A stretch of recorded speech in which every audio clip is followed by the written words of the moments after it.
Assalamualaikum warahmatullahi wabarakatuh. Kembali lagi di channel Berita Mistis. Untuk kisah kali ini masih melanjutkan dari kisah yang sebelumnya, yaitu sebuah kisah dari tulisannya Dioseta, sebuah kisah yang berjudul Dendam Patung Arwah. Sebelum kita masuk ke ceritanya, tekan dulu tombol like video ini, dan jangan lupa tekan juga tombol subscribe channel ini, dan nyalakan juga lonceng notifikasinya agar tidak ketinggalan cerita-cerita baru dari channel ini. Dan bagi teman-teman yang ingin membaca langsung dan ingin membaca koleksi-koleksi lain dari ceritanya Dioseta, nanti silakan saja kunjungi linknya yang nanti akan saya sertakan di kolom deskripsi. Dan seperti apa untuk kelanjutan kisah ini? Langsung saja kita simak berikut ini.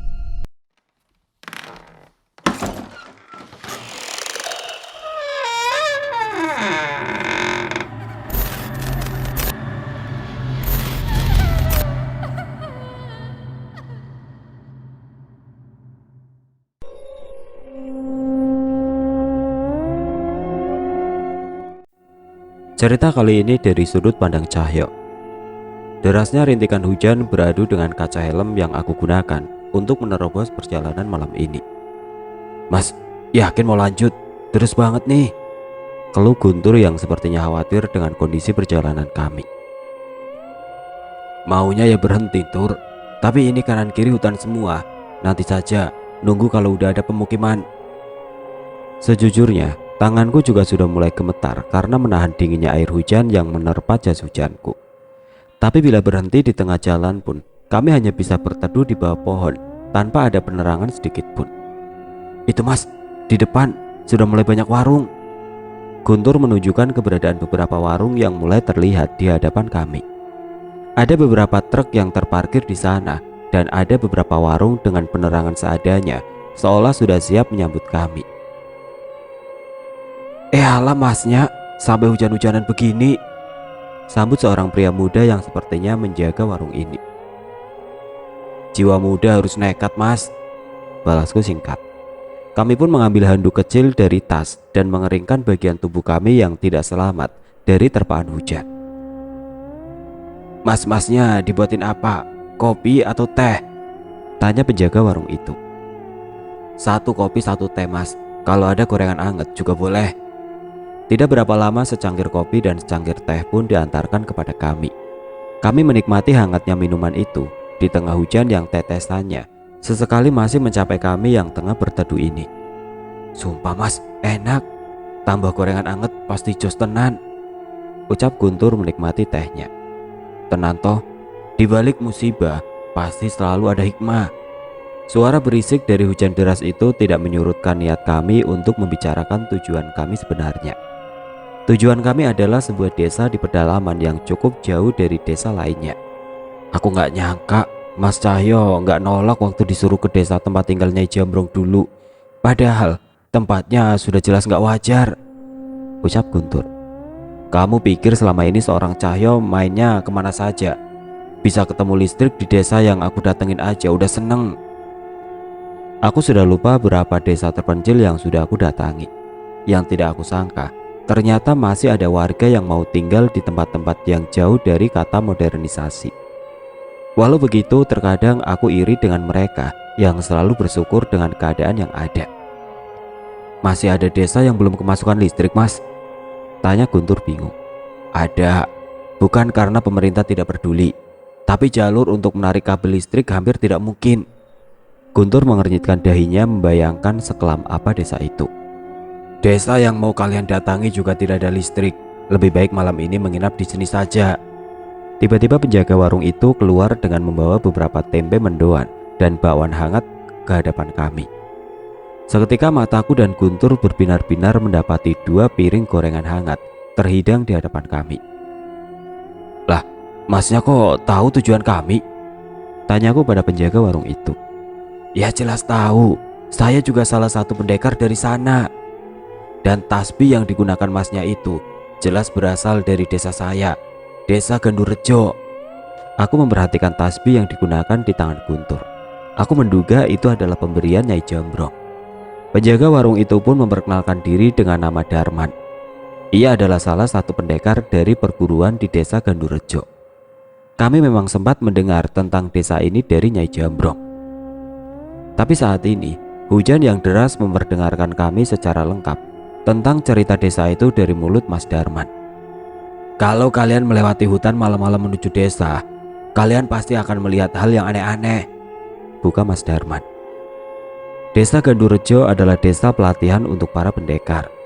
Tempatnya yang terpencil, tidak tersentuh aliran listrik, dan medan yang berat membuat tempat itu menjadi tempat yang baik untuk melatih seorang pendekar. Beberapa perguruan menjadikan desa Gandurejo sebagai destinasi pelatihan bagi para murid-muridnya. Tempat itu dipenuhi oleh orang-orang yang memang mencari ilmu. Namun menurut Mas Darman, desa itu juga memiliki sebuah misteri. Alas Sewu Lelembut, warga menyebutnya dengan nama itu, ucap Mas Darman. Sebutan Alas Sewu Lelembut atau hutan seribu arwah disematkan warga desa setelah mereka selalu menemukan sosok tidak kasat mata di hutan itu. Terkadang mereka melihat pasukan genderuwo, parade pocong, hingga makhluk yang tidak bosan bergelantungan di atas pohon dengan wajah mengerikan. Namun beruntung penampakan itu semua hanya terjadi di malam hari. Keberadaan sosok itu disangkut pautkan dengan keberadaan sebuah prasasti peninggalan kerajaan zaman dulu. Prasasti, Mas? Iya, Mas. Prasasti itu baru ditemukan beberapa tahun lalu. Tapi yang terukir di prasasti itu begitu menakutkan.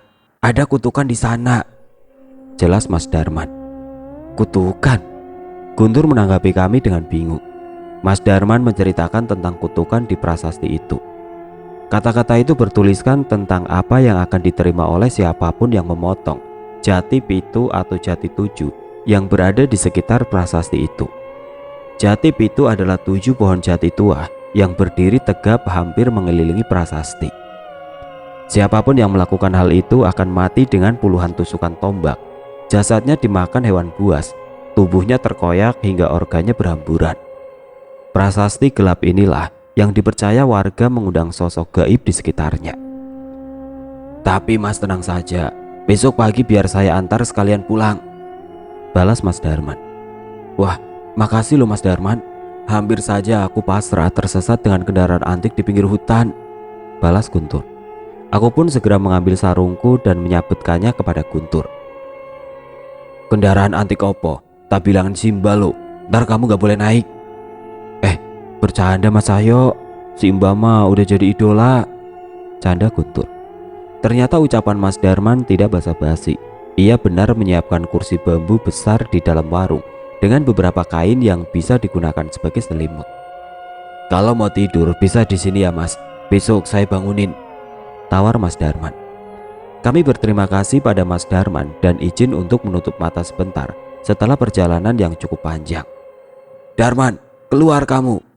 Belum sempat matahari menunjukkan cahayanya dengan penuh, tiba-tiba terdengar suara beberapa orang berkumpul di luar warung.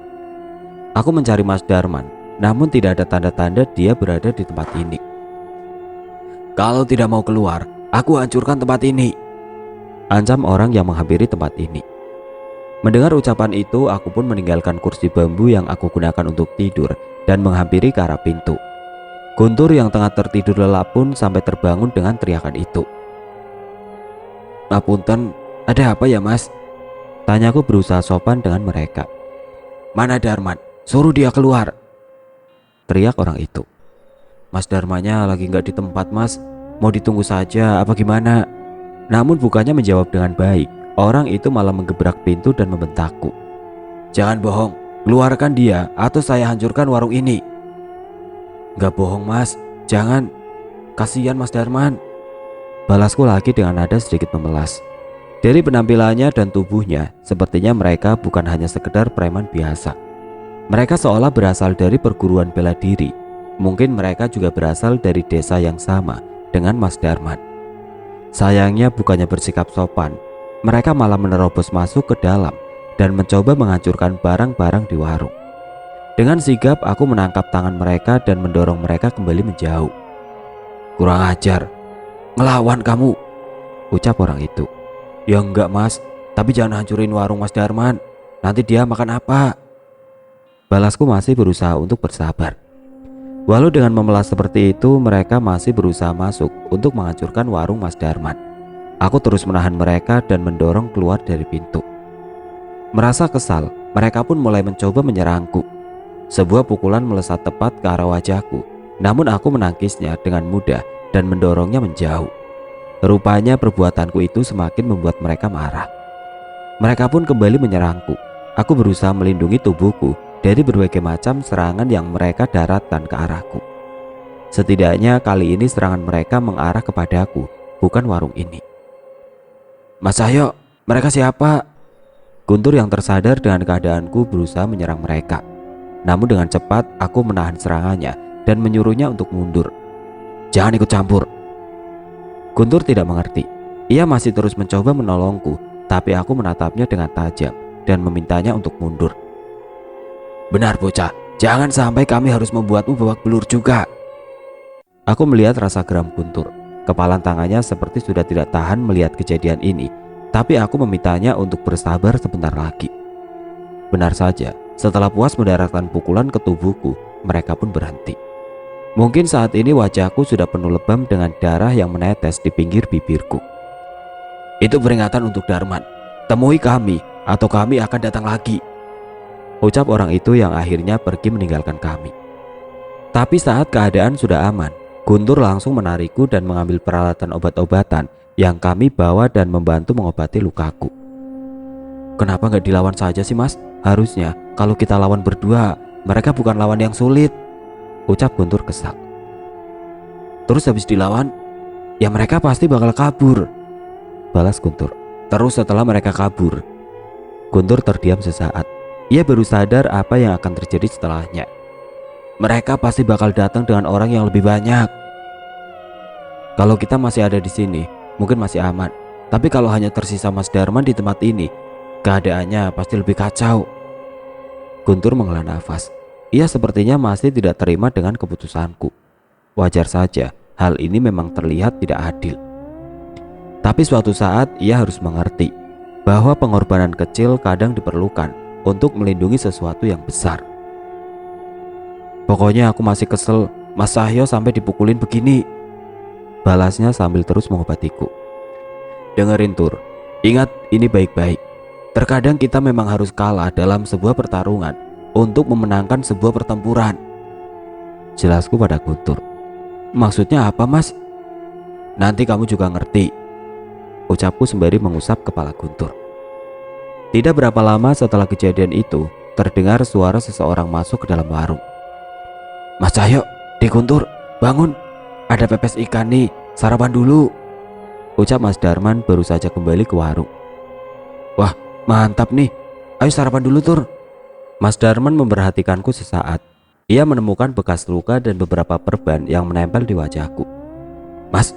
Masnya kenapa?" tanya Mas Darman. Enggak apa-apa, ayo sarapan dulu." Mas Darman menghadangku. Kini tatapan matanya semakin serius. "Ada yang datang ke tempat ini mas?" tanya Mas Darman. "Tenang saja mas, sudah beres, gak usah dipikirin. Pasti Jumarto."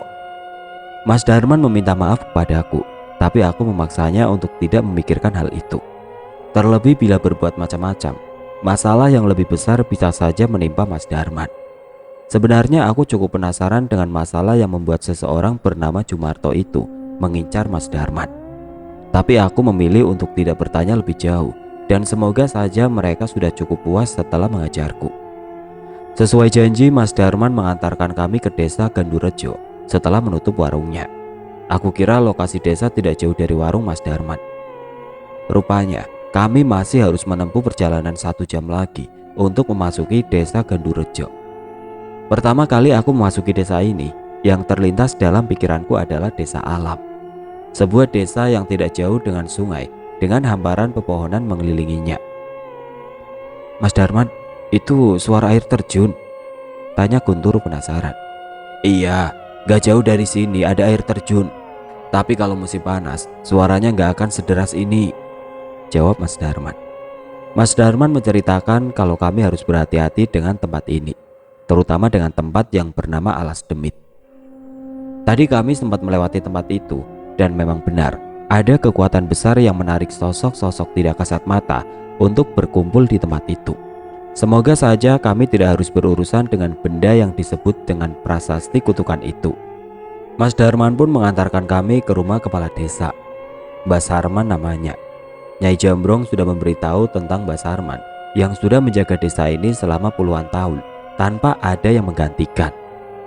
Kula nuwun Mbak Sarman, saya Cahyo dan ini adik saya Guntur. Aku dan Guntur memperkenalkan diri pada seseorang di hadapanku.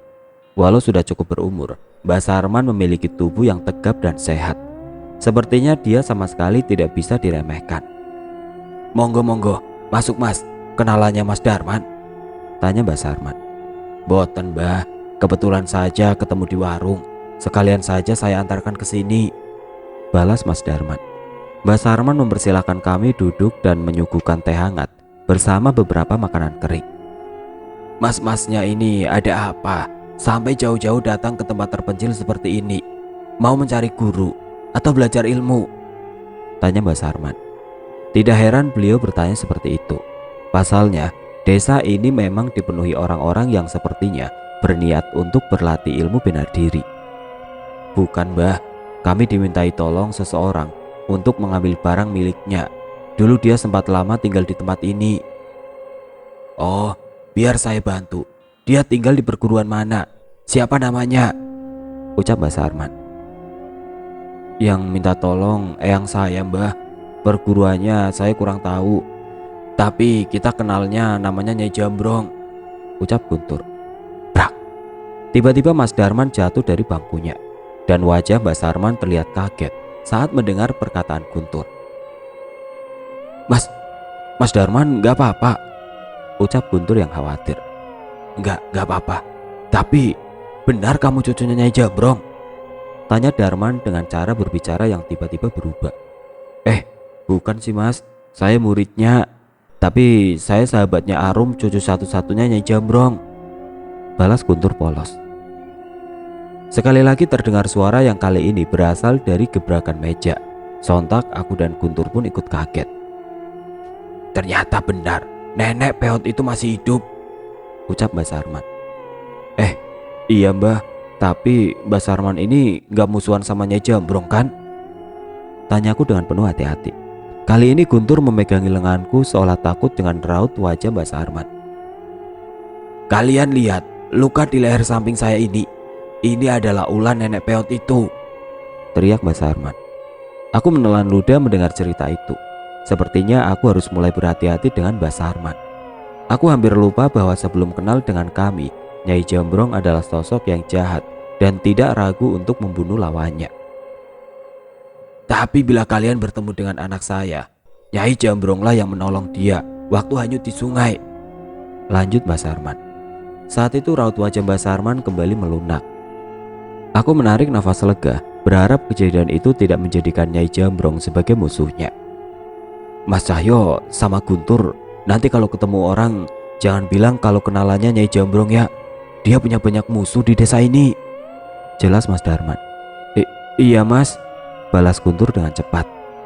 Sial, walau orangnya gak muncul, ternyata Nyai Jambrong namanya saja bisa membuat banyak masalah.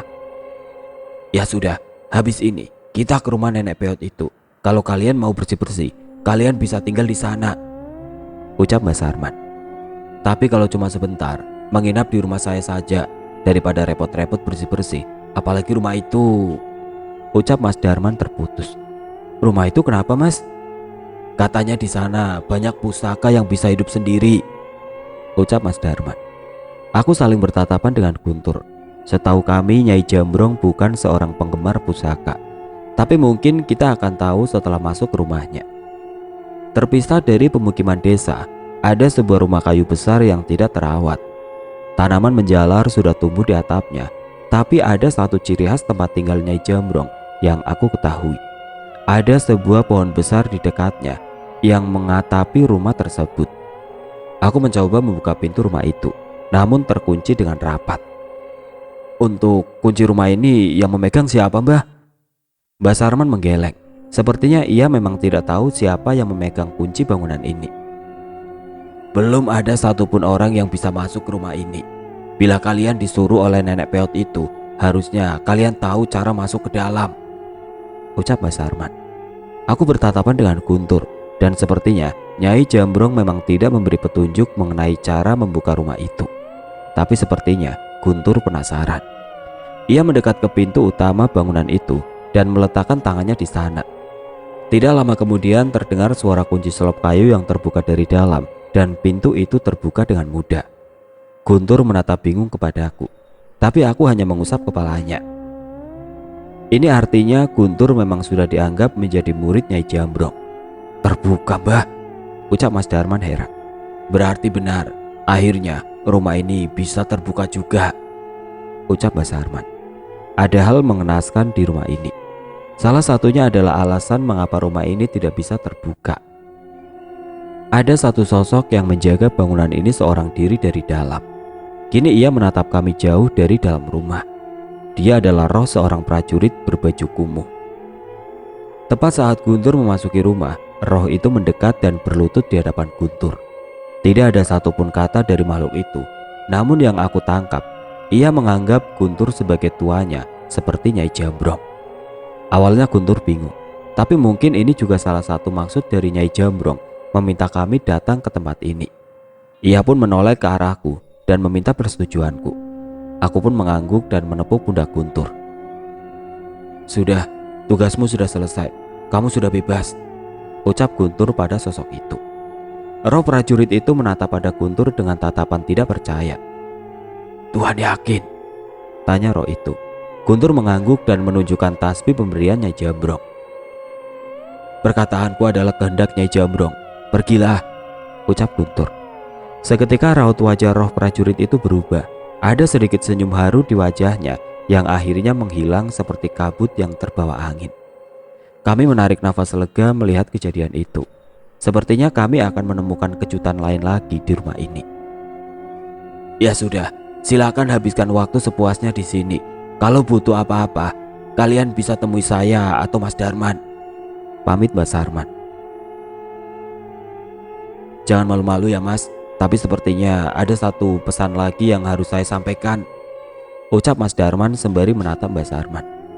Apa Mas? Kalau bisa, nanti malam jangan keluar ke desa. Akan ada perayaan Balung Rangit. Akan banyak pendekar adu ilmu di desa, ucap Mas Darman. Oh iya, saya lupa bilang hal itu. Sudah 3 hari ini perayaan berlangsung. Masih ada 2 hari lagi. Pokoknya setelah jam 7 malam, lebih baik di dalam rumah saja, jelas Mbak Sarman. Kami pun menurut ucapan beliau. Sepertinya memang tidak ada hal yang harus kami lakukan di larut malam kali ini.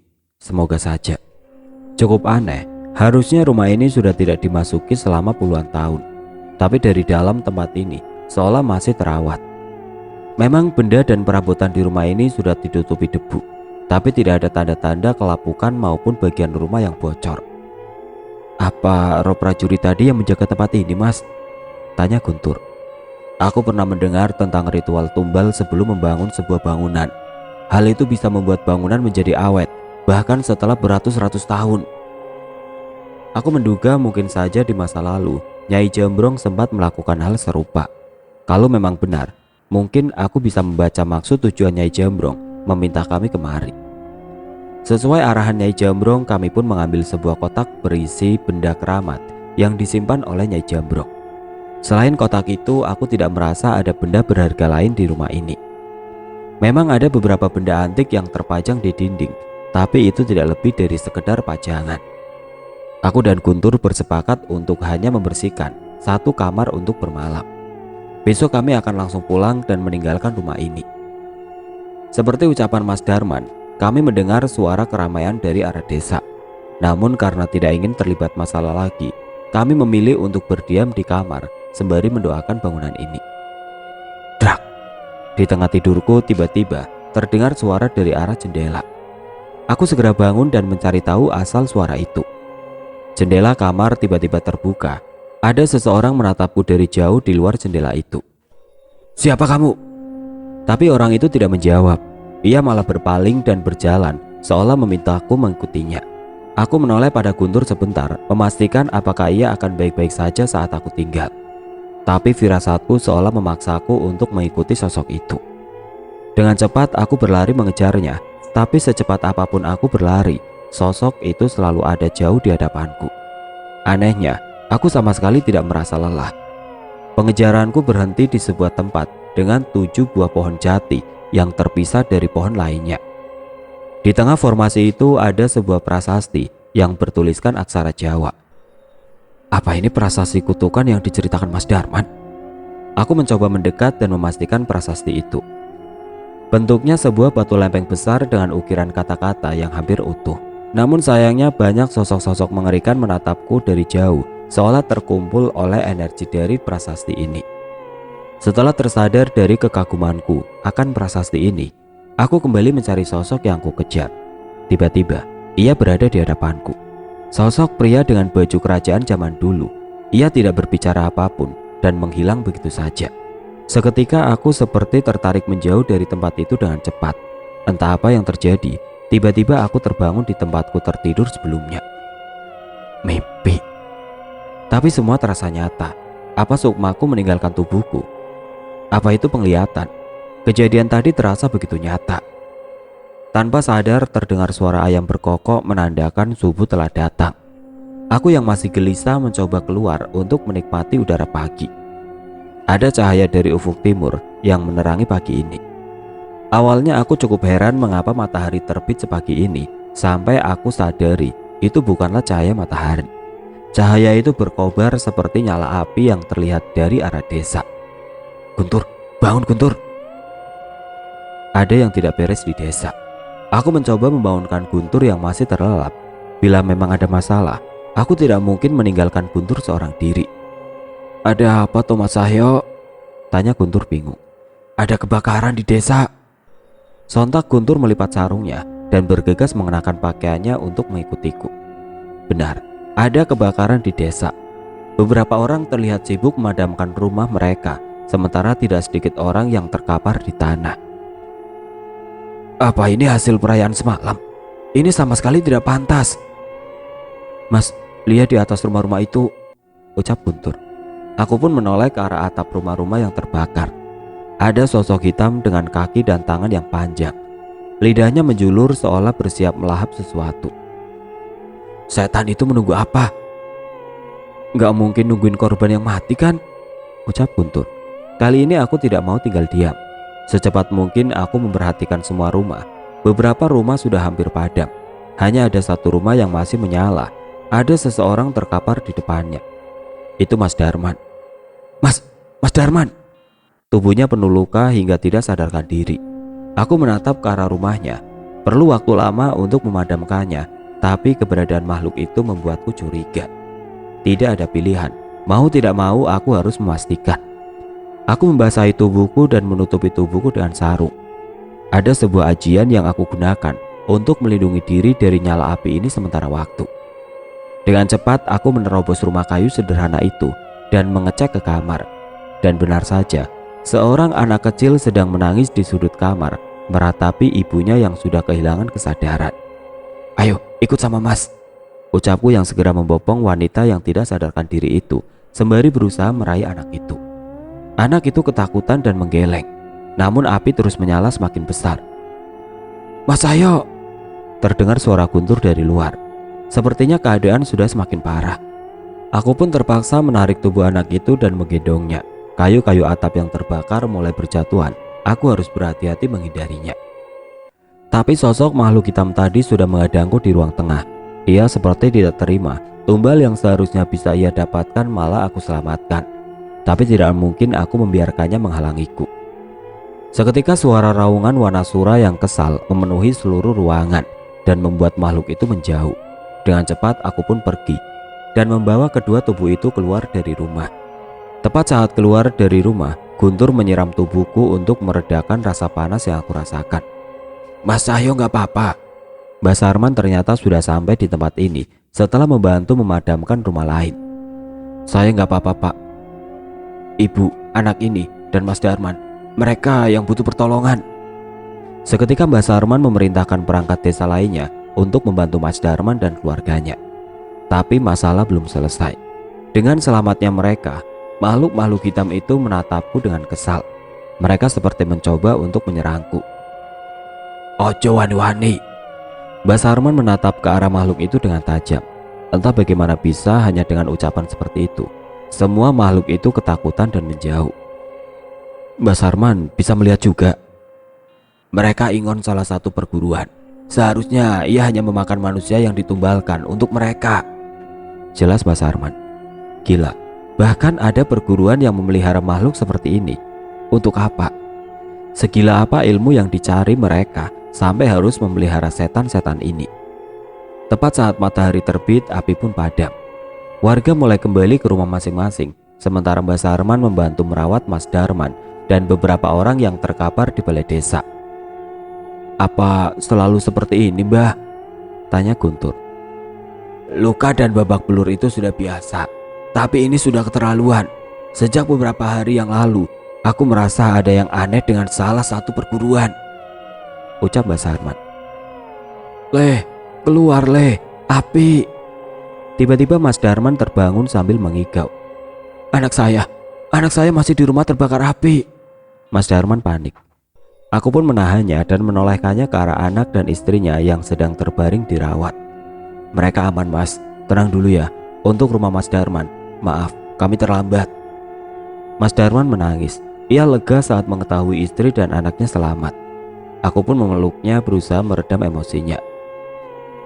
Ini ulah siapa Mas? Tanyaku sembari menahan kesal. Jumarto, dia memang sudah mengincar keluarga saya untuk menjadi makanan ingonnya, ucapnya sembari menangis. Saya gagal melindungi mereka. Aku berusaha mengerti perasaan Mas Darman. Ia menangis sejadi-jadinya, merasakan apa yang terjadi pada dirinya. Terlebih aku mendengar cerita dari warga lain. Seseorang bernama Jumarto itu tidak melakukan pertarungan seperti pendekar lainnya. Ia malah membawa segerombolan orang untuk mengeroyok orang-orang yang mereka incar. Mengetahui hal itu, pendekar lain tidak ingin mencari masalah dan meninggalkan desa. Sialnya, Jumarto tetap mengincar Darman dan beberapa orang hingga membuat mereka babak belur. Mereka mengincar anak dan istri Darman. Dan pendekar lain, mereka ingin memberi makanan ingon mereka, teriak salah seorang pendekar yang bernasib sama seperti Mas Darman. Aku semakin geram mendengarnya. Bila memang itu tujuannya, dia pasti akan kembali lagi untuk menyerang Darman. Guntur, jaga Mas Darman ya, ucapku pada Guntur. Enggak, aku ikut. Aku menatap matanya. Sepertinya ia juga sudah menahan rasa kesalnya. Aku pun tidak melarangnya dan menitipkan Mas Darman pada warga desa. Mbah, di mana orang bernama Jumarto ini tinggal? Mas jangan aneh-aneh, ucap Mbak Sarman. Di mana? Kali ini aku bertanya dengan sedikit nada ancaman. Sepertinya Mbak Sarman mengetahui maksudku. Kalau begitu, aku antarkan kalian, balas Mbak Sarman yang tahu tidak mungkin bisa menahan kami. Mbak Sarman membawaku berjalan melalui jalur yang cukup jauh. Ada sebuah bukit kecil yang kami lalui sebelum akhirnya tiba di sebuah bangunan kayu besar dengan panji merah di kepalanya. Di sini tempatnya. Pintu bangunan itu tertutup, namun aku mendengar banyak suara dari dalamnya. Dengan sekuat tenaga aku menendang pintu itu hingga terlepas dan terpental. Ada belasan orang di dalam tempat yang berbentuk seperti aula itu. Mereka serentak menatap ke arahku dengan mata kesal. Brengsek, kau cari mati. Aku memandang seluruh ruangan itu dan menemukan seseorang yang menghajarku kemarin pagi. Dengan segera aku berjalan menghampirinya. Ngapain sama pengecut berani datang ke sini? Ucap Jumarto. Di sisi lain beberapa orang yang ikut menghajarku kemarin juga membicarakanku. Dia yang kemarin kita hajar sampai babak belur. Cari mati dia ke sini. Aku tidak peduli dan terus mendekatinya. Ia pun menghadangku dengan memasang wajah sombongnya. Jangan sok kak. Belum sempat Jumarto berbicara, sebuah pukulanku sudah mendarat di wajahnya dan membuatnya terkapar. Bangun. Seketika wajah orang-orang di ruangan itu berubah. Brengsek. Jumarto berdiri dan mencoba menyerangku. Namun sebelum ia selesai mendaratkan pukulan, sekali lagi ia terpental dengan pukulanku yang mendarat di wajahnya. Bangun, teriakku sekali lagi. Wajah Jumarto sudah penuh dengan darah, tapi aku masih belum puas. Jangan kira kamu bisa seenaknya di tempat ini. Salah seorang pendekar berlari dan melontarkan sebuah tendangan ke arahku. Tapi sebelum itu terjadi, ia terpental oleh sebuah tendangan yang dilontarkan oleh Guntur. "Jangan ikut campur," ucap Guntur. Aku hanya menoleh sebentar ke arah Guntur dan kembali menatap Jumarto. Aku yakin mereka bukan masalah besar untuk Guntur. Sekali lagi Jumarto berdiri. Ia mengambil sebuah tongkat kayu dan mencoba menyerangku. Dengan sebuah serangan, aku mematahkan tongkat itu dan membalas serangannya lagi. Tidak mau perguruannya dilecehkan, semua orang yang ada di tempat itu mulai datang menyerang kami. "Mbak Sarman, tidak usah ikut campur." Awalnya Mbak Sarman khawatir. Namun saat mengetahui kami berdua bisa mengimbangi semua serangan mereka, Mbak Sarman hanya menggeleng. Dia orang yang kita ajar kemarin kan?" tanya salah seorang dari mereka. "Dia juga anak kecil yang di sana." Hampir semua serangan yang mereka lakukan tidak melukai kami. Ada satu hal yang menarik perhatianku. Guntur bisa menangani mereka dengan lebih baik. Sepertinya sebentar lagi ia bisa menyaingi ilmu bela diriku. "Guntur, dengarkan ini." Guntur sedikit menoleh sembari bertarung dengan lawannya. "Ada waktunya kita harus diam tanpa melawan. Bahkan ada waktunya juga kita harus melarikan diri. Tapi ada juga waktunya kita untuk berdiri melawan. Itu adalah ketika orang yang baik kepadamu dan bertindak benar disakiti." Dalam sekejap seluruh pendekar yang ada di ruangan itu terkapar tidak mampu melawan. Jumarto berlari ke belakang dan berteriak memanggil seseorang. "Guru, tolong kami guru!" teriak Jumarto menggedor pintu di ruangan belakang. Tidak lama kemudian seorang pria tua berambut panjang keluar dan melihat keadaan sekitar. Raut wajahnya seketika berubah melihat tempat itu. Ada yang aneh. Ada kekuatan hitam mengalir dari tubuhnya. Ingon yang tadi ada di desa pun mengikuti di belakangnya, seolah menjaganya. "Baru saja aku tinggalkan meditasi sebentar. Kalian sudah dipermalukan sama bocah kampung ini," teriak orang itu. "Maaf guru, mereka menggunakan siasat busuk. Kalau tidak, kami tidak mungkin kalah," ucap Jumarto. "Minggir," ucap pria tua itu. "Rasakan, yang kalian lawan adalah pendekar Rowo Gendi, Raden Sunjoro. Mati kalian," ucap Jumarto. Dengan cepat pria bernama Raden Sunjoro itu melesat ke hadapanku dan menyerangku. Dengan sigap aku pun menghindar dan menjauh. "Jangan buru-buru, bukan aku yang jadi lawanmu." Aku menoleh ke arah Guntur dan menyuruhnya maju. "Aku mas, yang benar saja," tanya Guntur. "Berisik, cepat, jangan malu-maluin masmu." Guntur terlihat ragu, tapi ia terus berjalan dan memasang kuda-kuda menghadapi Raden Sunjoro. "Mas, jangan main-main. Sampai kapan kalian mau mempermalukan mereka?" ucap Mbak Sarman. "Sampai mereka tidak punya muka lagi untuk membuka perguruan." "Tapi Guntur masih anak kecil," bantah Mbak Sarman. "Mbak lupa dia murid siapa?" Mendengar pertanyaan terakhirku, Mbak Sarman segera terdiam. Sepertinya ia penasaran bagaimana cara murid seorang Nyai Jambrong bertarung. "Bocah brengsek, jangan salahkan kalau anak ini mati di tanganku." Raden Sunjoro melancarkan sebuah jurus dalam sebuah pukulan ke wajah Guntur. Aku sempat mengira pukulan itu akan menggores wajahnya, namun ternyata pukulan itu tidak mengenainya dan hanya sedikit bersisihan dengan kulit Guntur. Hampir semua serangan Raden Sunjoro mengenai Guntur, tapi tidak satu pun serangan itu mengenainya. Guntur hanya melakukan sedikit gerakan, tapi semua itu sangat tajam menghindari Raden Sunjoro. Hebat. Mbak Sarman kagum melihat gerakan Guntur. Aku pun memegang daguku memperhatikan setiap gerakannya. Guntur benar-benar berusaha keras. Merasa kesal, Raden Sunjoro membacakan mantra dan menghantamkan kembali sebuah pukulan. Sekali lagi pukulan itu dihindari oleh Guntur, namun suara ledakan terdengar dari arah pukulan Raden Sunjoro. Itu jurus pukulan jarak jauh, mirip jurus yang digunakan Danan. Guntur kaget, namun ia masih menguasai pertarungan. "Tubuhmu akan jadi sasaran empuk jurusku," ancam Raden Sunjoro. "Itu kalau kena kan?" balas Guntur santai. Benar saja, tidak satupun serangan Raden Sunjoro mengenai Guntur. Ia mampu menepis setiap serangan itu dengan mudah.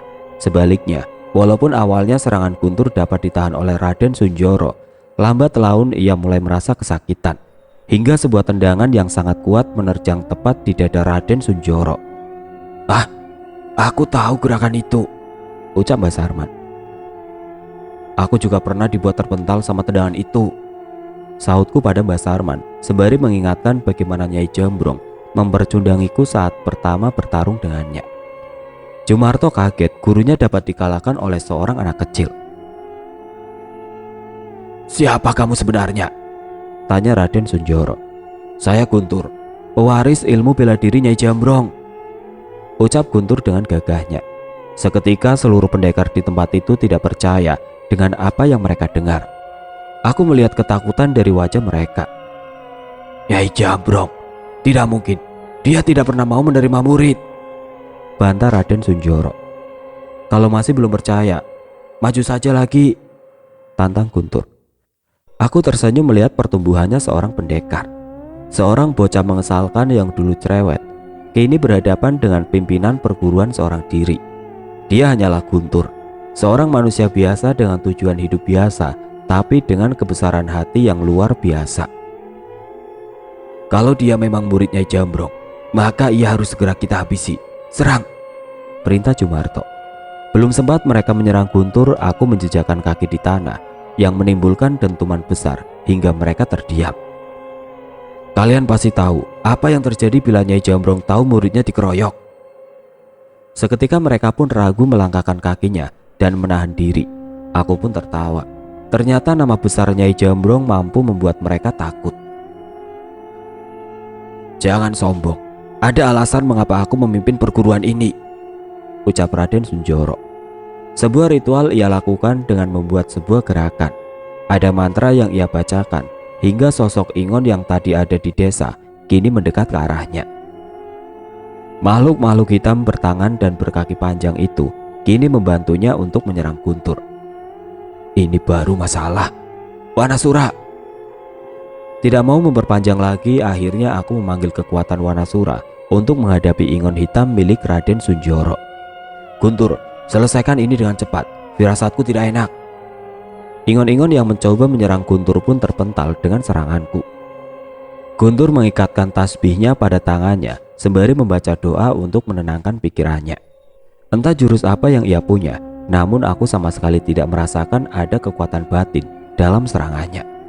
Dengan kekuatan Wanasura dan jurus Guntur, kami mementalkan Raden Sunjoro beserta Ingonnya hingga mendobrak tembok kayu di belakangnya.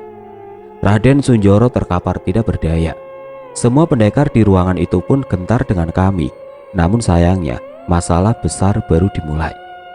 Di balik tembok kayu itu tersembunyi sebuah patung batu dengan pancaran hitam yang mengerikan. Sialnya, ada beberapa jasad manusia yang tergantung di atasnya dengan darah yang menetes tepat di atas patung itu. "Gila, apalagi itu? Itu istri Sasto kan?" Mbah Sarman tidak menyangka akan melihat pemandangan keji seperti itu. Tanpa menunggu lama, aku segera melompat dan meraih jasad yang tergantung dan melepaskannya. "Hentikan, ritual belum selesai!" teriak Raden Sunjoro yang kembali mencoba menyerangku dan Guntur. Kali ini serangan Raden Sunjoro tertahan. Mbah Sarmanlah yang mengangkat tubuhnya dan seketika membantingnya ke tanah. "Ini sudah keterlaluan. Apa rencana kalian?" ucap Mbah Sarman kesal. Aku menoleh sebentar. Ternyata benar Mbah Sarman bukan seorang pria tua biasa. "Brengsek, jangan ikut campur. Sebentar lagi ritual selesai," teriak Raden Sunjoro, tapi Mbah Sarman sekali lagi menghajarnya hingga terpental. Aku mendekat ke patung itu dan mencoba menghancurkannya. Itu adalah patung berwujud pendekar tanpa mata dan dengan tangan yang memanjang hingga ke tanah. Kekuatan yang terpancar dari benda itu jauh lebih mengerikan dari wujudnya. Sebuah pukulan kudaratkan dengan kekuatan Wanasura, namun tidak sedikit pun kekuatanku menggores patung itu. Ini bukan patung biasa. Guntur mencoba mengambil tongkat kayu dan mencoba memukulkannya, tapi hasilnya tetap sama. "Percuma, kalian tidak akan bisa melukai Raden Rogo Biryono. Dia yang akan memberikan kekuatan besar pada kami," ucap Raden Sunjoro sembari tertawa. Aku tidak menyerah. Tidak mungkin aku membiarkan patung mengerikan ini berbuat sesuatu. "Guntur, lindungi aku." Guntur mengerti dan mengambil posisi di belakangku. menghadap semua pendekar itu. Aku pun membacakan doa yang cukup panjang dan berusaha mencoba memutihkan energi jahat patung itu. Berhasil. Perlahan kekuatan hitam dari patung itu mulai memudar. Raden Sunjoro terlihat kecewa, namun aku merasa ini tidak akan mudah. Manungso sampah, ojo harus aku dewe sing golek getih kanggo kebangkitanku. Tiba-tiba terdengar suara mengerikan dari patung itu. Sontak Jumarto dan Raden Sunjoro ketakutan. Aku menyaksikan ada makhluk jangkung berdiri di balik patung itu. Wangi iki, manungso ning desa iki ora ana sing oleh urip. Wangi iki kudu banjir getih. Kini aku gentar. Jelas makhluk itu bukanlah makhluk biasa. Bahkan tingginya lebih besar dari Wanasura. Ah, jangan! Terdengar teriakan dari murid-murid Raden Sunjoro. Satu persatu dari mereka kesurupan. Tubuhnya membesar dengan otot-otot yang merobek kulitnya. Mereka menyeringai buas, seolah siap mengejar mangsanya. Guntur, tutup pintunya, jangan sampai mereka keluar. Guntur menoleh ke arahku dengan bingung. Gimana caranya, Mas? Kan daun pintunya sudah mental ditendang Mas Cahyo. Benar juga. Aku menggaruk kepalaku dan berlari ke arah pintu. Kami bertiga menjaga pintu itu agar tidak ada yang keluar dari bangunan ini. Sayangnya, mereka lebih pintar dari yang kami kira. Mereka pun menerobos jendela dan atap bangunan dan meninggalkan tempat ini menuju ke desa. Senja mulai menghilang dan gelap mulai datang. Tidak seperti biasanya, kegelapan malam kali ini membawa rasa takut bagi warga desa Gandurejo. Yang akan kalian lawan bukan sekedar pendekar, mereka dirasuki setan. Jangan lengah, teriak Mbah Sarman, memimpin pendekar yang masih tersisa di desa. Seolah mengetahui akan adanya pertarungan besar, sosok-sosok makhluk penunggu hutan menyaksikan kami dari kejauhan, seolah menunggu ada darah yang terjatuh untuk mereka. Walau sudah pergi terlebih dahulu, sepertinya Raden Rogo Biryono memilih menunggu malam untuk menyerang desa ini. Ada satu orang berjalan mendekati kami. Ia memasuki desa dengan menyeret langkahnya, matanya putih. Kesadaran sudah bukan lagi miliknya. Jumarto, itu Jumarto, teriak warga yang menyadari siapa orang yang mendekat itu. Aku melintasi kerumunan dan bersiap menghadapi sosok Jumarto yang mendekat. Tapi bukannya menyerang, sosok itu malah terhenti. Tolong. Jumarto mencoba berbicara, namun sepertinya ia tidak dapat berbuat lebih dari itu. Setelah mengucapkan itu, tiba-tiba ia memegang kepalanya dengan kedua tangannya. Ada tawa jahat dari makhluk yang merasukinya. Seketika, Jumarto menyeringai dan mengangkat sekuat tenaga kepalanya hingga terpisah dari badannya. Darah bermunceratan dari leher Jumarto yang seketika terjatuh di tanah dengan kepala menggelinding. Seluruh warga desa gentar melihat kejadian itu. Ini yang akan terjadi pada kalian, ucap Raden Sunjoro yang tidak lagi menguasai kesadarannya. Seketika dari dalam kegelapan muncul pasukan pendekar yang dirasuki oleh pengikut Raden Rogo Biryono. Mereka menerjang ke arah kami dengan kesetanan. Seseorang merangkak layaknya hewan buas menyerang warga desa yang berusaha membela diri. Di sisi lain, ada yang memanjat pohon dan berusaha menarik warga desa untuk menggantungnya. Kekuatan mereka berkali-kali lipat dari biasanya. Saat ini aku dan Guntur tengah berusaha menghadang sosok yang mereka panggil dengan nama Raden Rogo Biryono ini. Sementara Mbah Sarman mengumpulkan pendekar di desanya untuk menahan mereka. Hati-hati, dia bukan setan biasa. Aku juga tahu, Mas, niatnya sih mau kabur dari tadi. Sayangnya masih inget kalau aku cowok, balas Guntur sepertinya mencoba mencairkan suasana. Gak boleh begitu, Lantur. Kalau sampai kamu kabur, ya ajak-ajak. Sayangnya perbincangan kami hanya terhenti sampai di situ. Bayangan pendekar jangkung itu segera mendekat dan mencekik aku dan Guntur secara bersamaan dengan tangannya yang panjang. Wanasura! Aku segera memanggil Wanasura untuk melepaskan diri dari cengkramannya. Tidak ada lagi alasan untuk menahan diri saat ini. Dengan sigap, aku menarik kekuatan Wanasura ke dalam lenganku dan melayangkan sebuah pukulan ke tubuh setan itu. Anehnya, tidak sedikit pun seranganku mampu membuatnya terluka. Gila, belum pernah aku menemui makhluk sekuat ini. Jangan gegabah, Mas Cahyo. Ia bergantian denganku menyerang sosok itu. Ada sebuah tasbih di genggamannya yang telah ia bacakan sebuah doa. Aku tahu Serangannya bukanlah pukulan biasa. Namun sekali lagi, serangan guntur tidak mampu melukai Raden Rogo Biryono sama sekali. Kami tidak menyerah. Berkali-kali kami menghantamkan serangan kami ke tubuh bayangan milik makhluk itu, namun tetap sama saja. Dengan sekuat tenaga kami menahan serangan makhluk itu, sembari mencari celah untuk menyerang. Namun, stamina kami ada batasnya. Sedikit lengah, tangan panjang makhluk itu berhasil menyapu Guntur hingga terpental. Tubuhnya menabrak pohon hingga memuntahkan darah dari benturan itu. "Guntur!" teriakku yang segera mencoba menghampirinya. Tapi setan itu tidak memberiku kesempatan. Aku menangkis berbagai serangannya. Namun tangannya yang panjang mampu meraih, mengangkatku dan membantingku ke tanah. Beruntung kekuatan Wanasura melindungiku. Tapi tetap saja, aku menerima luka yang cukup parah. Setan itu tidak meremehkanku. Ia masih terus menyerangku tanpa ampun. "Hati-hati mas, lari!" teriak Guntur mengkhawatirkanku. Sepertinya ia masih belum mampu memulihkan dirinya. "Tolong!" Tiba-tiba terdengar suara seseorang perempuan dari arah desa. Ia terseret dari dalam rumahnya tanpa mampu melawan. "Ibu!" Anak dari perempuan itu menangisi ibunya. Keadaan di desa sudah semakin mencemaskan. Sepertinya sudah ada korban dari warga desa. Aku melihat Basarman berusaha menolong wanita itu. Tapi di sisi lain, sudah ada seorang perempuan yang tergantung di atas pohon setelah diseret dari rumahnya. Rupanya seluruh warga sudah kewalahan. Sebagian warga sudah terkapar babak belur di tanah oleh serangan pendekar yang kesetanan itu. "Guntur, tolong mereka." "Terus Mas Sahyo?" "Aku akan cari cara buat ngalahin setan ini." Aku berpikir sekuat tenaga. Namun yang bisa aku lakukan sekarang hanya terus menghindari serangannya dan bertahan. Bila terus seperti ini akan ada lebih banyak korban jiwa. Sebaliknya, bergabungnya Guntur dalam pertarungan mampu membuat keadaan berbalik. Satu persatu anak buah Raden Sunjoro yang kesetanan dibuat kewalahan oleh Guntur. Tasbih pemberian Nyai Jombrong ternyata mampu menarik kekuatan batin Guntur dan membuat roh yang merasuki tubuh pendekar itu menjadi melemah. "Hei, murid Nyai Jombrong, apa nenek peot itu tidak mengajarkan jurus lain padamu?" tanya Basarman. "Eyang hanya mengajarkan ilmu bela diri untuk melindungi diri, bukan untuk melukai orang lain. Dia sudah bukan dukun jahat seperti dulu lagi," jelas Guntur. "Sudah aku duga." Basarman pun mendekat ke arah Guntur dan mengambil posisi di depannya. "Perhatikan ini baik-baik. Tidak semua ilmu harus berasal dari dalam diri. Segala sesuatu yang ada di alam merupakan bagian dari diri kita yang dapat kita gunakan sesuai kemampuan kita.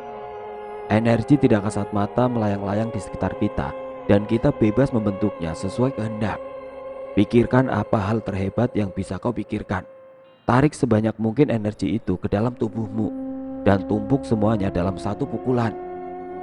Seketika suara raungan harimau menggelegar dengan sebuah pukulan yang dihantamkan ke Raden Sunjoro. Itu seperti jurusnya Jambrong," teriak Guntur sembari tertawa. Aku pun mengingat jurus itu saat Nyai Jambrong bertarung dengan Raden Darwana saat tubuhnya hampir sekarat. Hanya saja saat itu serangan Nyai Jambrong lebih berwujud macan putih. "Pahami itu dan lindungi orang-orang yang kau sayangi," ucap Basarman. Aku melihat sesuatu mulai berubah dari Guntur. Ia sedikit terlihat lebih siap. Berkali-kali Guntur mengayunkan lengannya, mencoba merasakan energi yang dimaksud oleh Basarman. Ia pun menutup matanya, mencoba membayangkan hal yang paling bisa ia andalkan untuk melawan musuhnya kali ini. Dan ini yang aku tunggu-tunggu. Sebuah kekuatan mengalir dari lengan Guntur. Sebuah petir menyambar terdengar di penjuru desa. Bukan dari langit, tapi serangan itu berasal dari lengan Guntur yang menghantam Raden Sunjoro. Kini ia benar-benar terkapar tidak sadarkan diri. "Gila, memang pantas menyandang gelar muridnya Jambrong," ucap Basarman. Aku tersenyum melihat hal itu. Guntur sudah menemukan jawaban atas permasalahannya.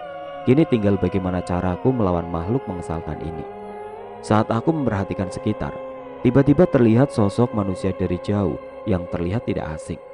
Wujudnya yang tembus pandang memastikan ia bukanlah manusia. Itu adalah sosok yang muncul di mimpiku sebelumnya. Seketika aku teringat akan prasasti terkutuk yang berada di tengah hutan. Sepertinya aku punya rencana. "Setan buta, Kita selesaikan semua sekarang. Sekuat tenaga aku memukulkan kekuatan Wanasura ke wajahnya. Kali ini ia menahannya hingga tersesat. Namun saat akan membalas seranganku, aku berlari menjauh. Ia mengejarku, tapi dengan kekuatan Wanasura, aku bisa melompat dengan cepat dan bersembunyi di antara pepohonan. Saat ia lengah, aku kembali mendaratkan sebuah pukulan sembari membacakan ayat suci untuk membuka pertahanan hitamnya. Bersembunyi dan menyerang diam-diam, itu yang kau maksud selesaikan semua, ucap Raden Rogo. Merasa kesal, ia menyapukan lengannya dan menumbangkan beberapa pohon. Aku cukup gentar dengan serangannya. Bahkan Wanasura sekalipun tidak mempunyai kekuatan sebesar itu. Aku pun berlari menjauh, namun rasa kesal Raden Rogo membuatnya tidak mampu melepaskanku. Sekali lagi ia menyapukan lengannya ke arahku dengan gelombang kekuatan yang mengerikan.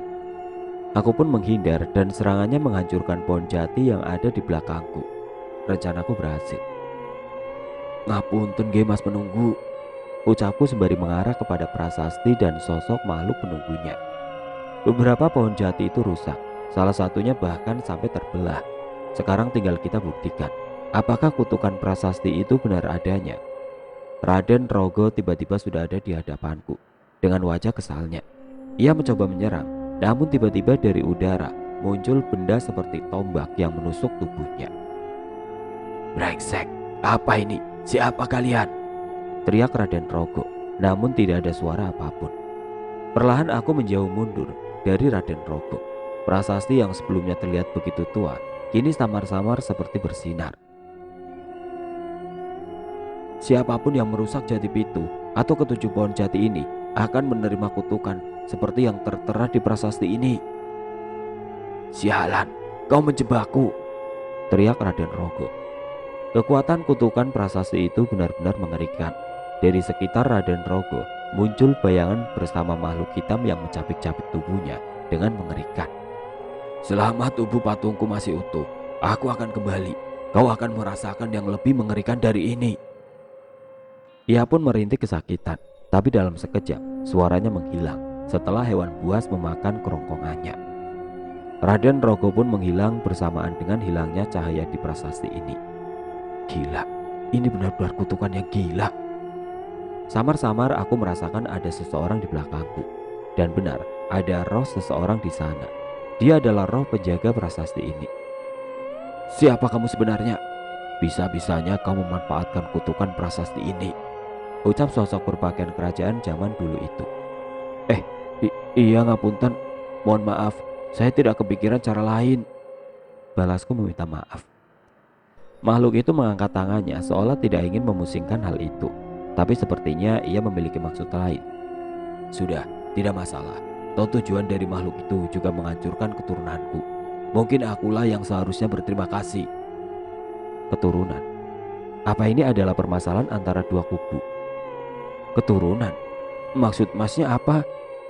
Makhluk itu menceritakan bahwa pendekar di keluarganya pernah memiliki perselisihan dengan sebuah kerajaan. Demi melindungi rakyatnya, ia terpaksa menyerang kerajaan itu dan menjadikannya medan pertempuran. Mereka menang.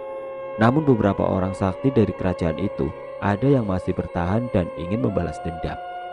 Salah satunya bernama Ki Luwang, pematung sakti yang konon meninggalkan sesuatu untuk membalas dendam.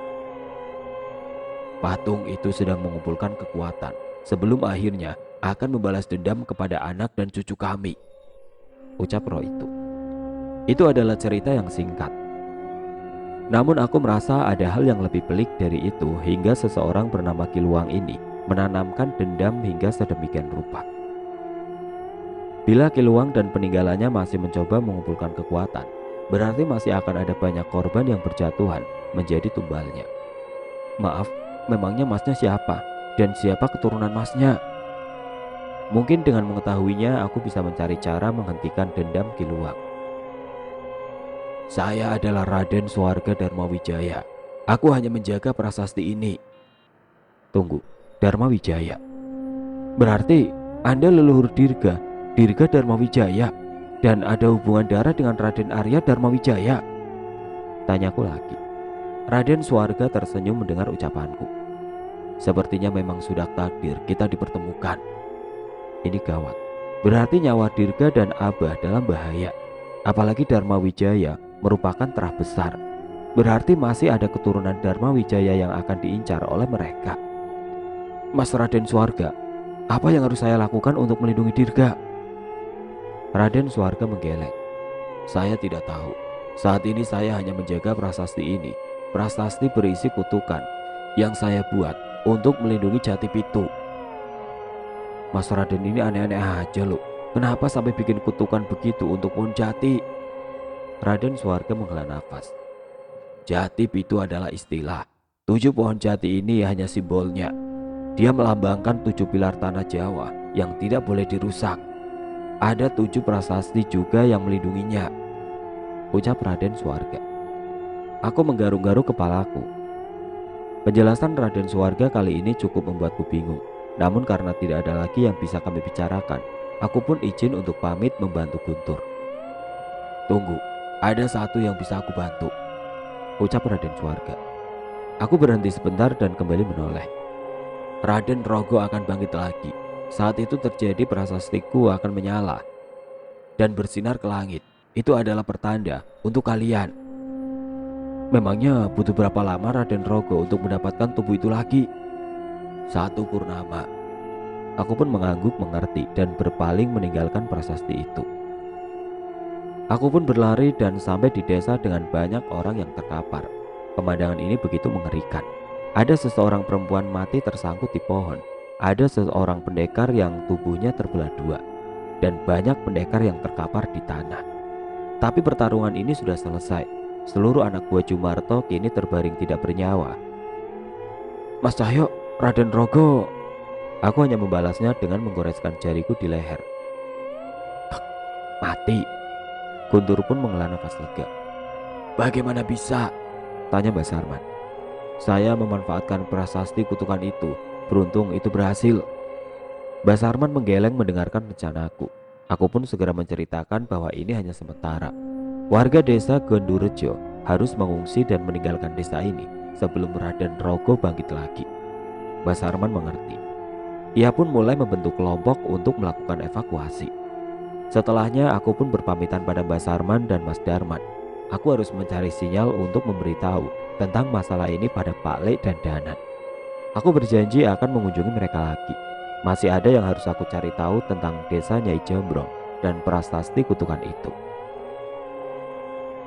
Semoga saja waktuku cukup panjang untuk mendapatkan cara mengalahkan Kiluang dan segala pengikutnya.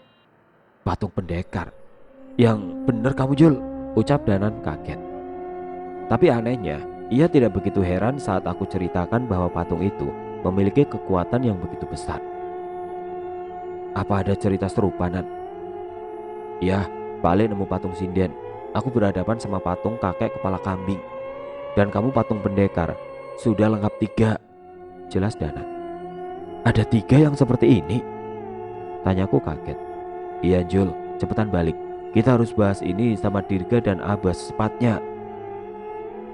Aku pun menyetujui ucapannya dan segera melesatkan motorku untuk kembali. Sebelum kembali ke Klaten, aku mampir ke desa Nyai Jambrong untuk memulangkan Guntur. Sebenarnya aku malas bertemu dengannya, tapi takutnya mungkin saja nanti kami akan membutuhkan bantuan Nyai Jambrong lagi.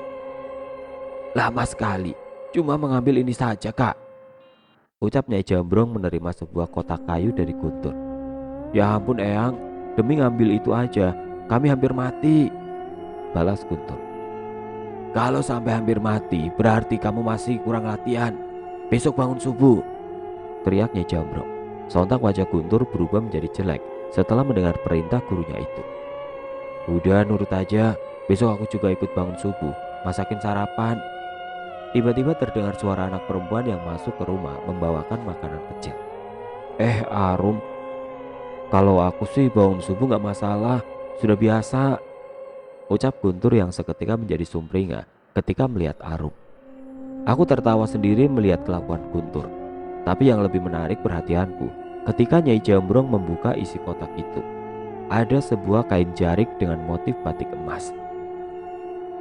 Nah, kalau pakai jarik ini, kau akan gak kalah bagus sama si Sar, ucap Nyai Jambrong.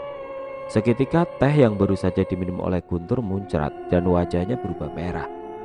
Jadi Eyang nyuruh kami jauh-jauh ke sana hujan-hujanan, nginep di rumah tua sampai ngelawan setan. Cuma buat ngambil jarik untuk dipamerin ke Mbok Sar. Shh, jangan teriak-teriak. Jarik yang bagus itu penting. Harga diri, ucapnya Jambrong. Rum, Eyangmu itu Rum, ucap Guntur kesal. Sekali lagi aku tertawa melihat tingkah Guntur. Namun aku sadar tujuan sebenarnya dari perintahnya Jambrong. Ada roh seorang prajurit yang harus ia bebaskan. Ada bangunan yang dibangun dengan dosa yang harus dilepaskan perlindungannya agar bisa termakan umur. Setidaknya aku melihat Nyai Jambrong ingin memperbaiki kesalahannya di masa lalu satu persatu.